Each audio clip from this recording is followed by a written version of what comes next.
वो उसका चेहरा देखता खड़ा रह गया। इस अचानक दया से उसके मुंह से एक शब्द भी न निकला। उसने केवल इतना सुना, सिर्फ एक शर्त पर। उसने मौखिक व्यायाम सा करते हुए कहा, मैं हर शर्त मानने के लिए तैयार हूँ। मैं झाड़ू दूंगा, पानी भरूंगा, जो कहोगे सो करूंगा। जिंदगी का एक ढरा तो शुरू हो गया।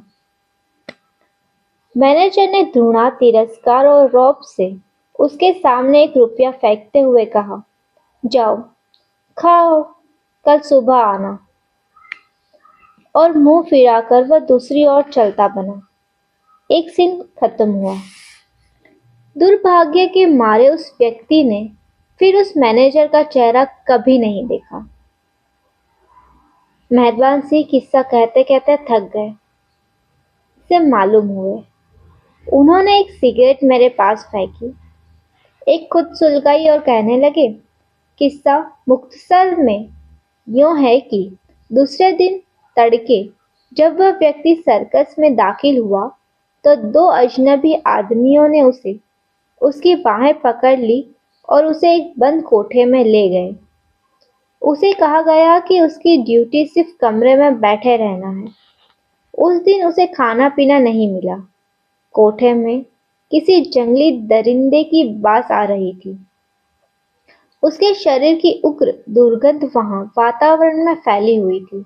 कमरा छोटा था और बहुत ऊंचाई पर एक छोटा सा सुराख था जहां से हवा और प्रकाश आता जाता था।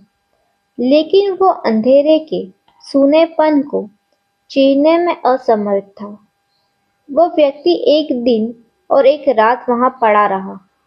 सिर्फ दरिंदों का ख्याल आता। उनके भयानक चेहरे उसे दिखाई देते, मानो वे उसे खा जाएंगे। एक बड़े ही लंबे और कष्टदायक अरसे बाद जब एक चमकदार यहूदी औरत ने कोठे का दरवाजा खोला और उससे कहा, गुड मॉर्निंग, तब उसे समझ में आया कि वह स्वयं जिंदगी का एक हिस्सा है, मौत का हिस्सा नहीं। औरत बेतलफ़ी से उसके पास बैठ गई और उसे नाश्ता कराया, जिससे कम 3 कप गरम गरम चाय, ताज़ा भुना गोश्त, अंडा सैंडविच और कुछ भारतीय मिठाई भी थी।